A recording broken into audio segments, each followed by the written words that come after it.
Without any response, without seeming to pay a second's attention to the starting-to-sweat man who was pleading for his driving life. They were all completely absorbed in their own phones, waiting to see if a mailbox icon would flash some notification that someone out there was thinking of them. "It's not our policy to check if you've paid for insurance," the lady behind the glass said to my back. "We just check to see that you have it. You've been driving without insurance for 4 months now." I turned back around. "Well, that means I paid for nothing then, doesn't it? Nothing! Why don't you go after the insurance company that kept cashing checks after they shut down? Who, may I ask, is responsible for that?" "Mister, I suggest you keep your voice down, or I will be forced to notify security. Neither of us wants that, do we?"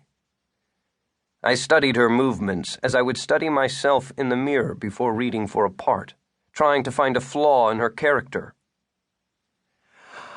"I've got to say, I think you might actually want that just a little bit. Just a little. See the corner of your mouth? You're licking the inside of your lips at the chance to have me thrown out of here. Your insides are moving.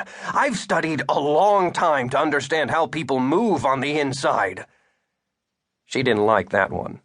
Her heavy finger moved toward some secret button underneath the counter. I tried to isolate my thoughts, like those people in self-help books tell you to. "Are you really angry? Are you sure? Isn't that anger just a thought? Do you know if it's real? Nothing is there but your thoughts. Laugh at your thoughts." Those words flashed across my mind like an LED ticker screen. "Look," I said, lowering my voice. "I know you can't move outside of those lines you read when someone like me is standing on the other side of a person like you, but I need to know how long it's going to be before I can drive again. Would you at least be able to tell me that?"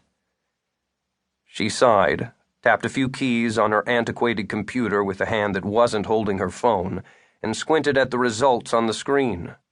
Before giving me an answer, she made eyes at the one headphone-wearing clerk moving behind her as he put another stack of papers in a basket that had held millions of the same. "The penalty for driving without insurance is a 6-month license suspension," she said. "Come back then. You'll pay a fine of $250 and be required to retake the written portion of the driving test. Next!" "Fine," I said, resigned to figuring out how to get around Los Angeles without a car.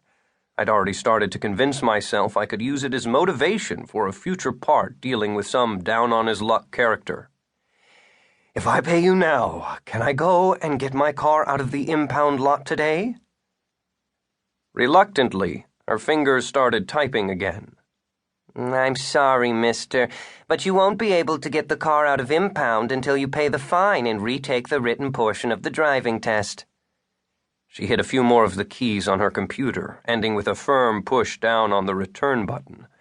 As the printer started doing its job, she looked again at the clock on the wall behind me, and then down again at her phone when she realized again that the wall clock didn't work.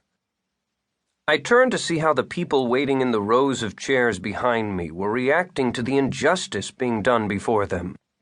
But they just went on clutching their tickets bearing the numbers denoting how close they were to being called to a window of their own.